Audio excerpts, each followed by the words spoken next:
Well, many forces contributed to the decline of Christian journalism in America, and we identified a lot of them in the book Prodigal Press. But I'm just going to highlight a few of them here today. The first one I'd like to mention is the rise of American transcendentalism in the 1830s and 40s.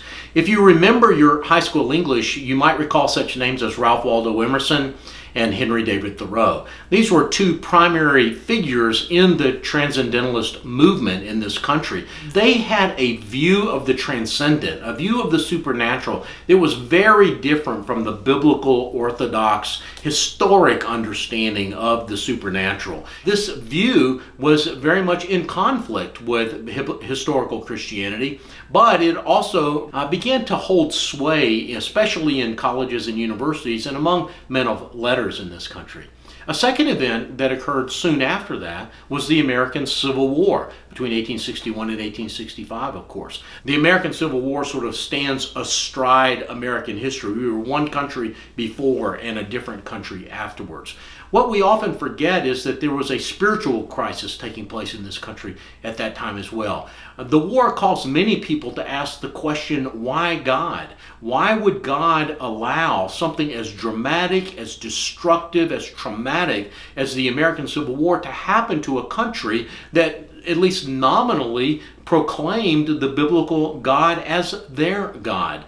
Folks on both sides asked that question, and it caused a crisis of religious understanding during that period in American history. Concurrent with that, there was sort of a counter movement taking place, and that was a movement that we now call the Second Great Awakening. The Second Great Awakening was an era of revivalism, revivalist preaching, and many new religious movements coming about. It was different from the First Great Awakening, however, which took place before the American Revolution in this important way. The Second Great Awakening was based much more on emotionalism and revivalism and was not deeply grounded in biblical theology. That's one of the reasons why, for example, we have such religious movements as the Jehovah's Witnesses, the Latter-day Saints, and other cults also spring out of that Second Great Awakening time frame. Fast forward another 40 or 50 years and we come to 1925 and the Scopes monkey trial, which of course has been emblazoned in the imagination of Americans as being when God was put on trial in the form of the debate over creation versus evolution.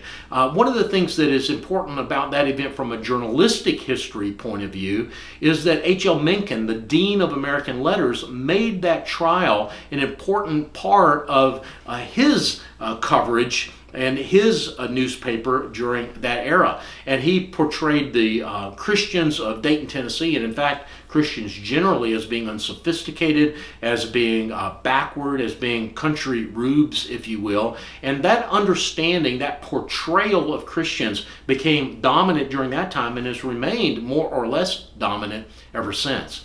Now, fast forward another quarter century, another famous trial, this one from the Cold War era. Alger Hiss, who was part of an important, progressive Roosevelt New Deal family, was put on trial for espionage. Many people could not understand how Alger Hiss, who came from such a prominent, progressive, liberal family, could be a spy against the United States. Especially when the chief witness against Alger Hiss was a man named Whittaker Chambers, who went on to write a book called Witness, a brilliant book and one of the seminal documents of the modern conservative movement in this country. Whittaker Chambers' book and that trial in general once again pitted a progressive and secular worldview against a more conservative and Christian worldview and deepened that divide that was already in place between a Christian worldview and a secular worldview in this country. So I would say those events in American history have highlighted the divide between a liberal and progressive worldview, often a more secular worldview, and a conservative and more Christian worldview on the other. I should also mention that technology has played an important role as well. We're going to talk more in a future video about how technology played an important role in affecting the way people think about religion. But for now, I just wanted to mention a couple of names. Neil Postman, who wrote a book called Amusing Ourselves to Death,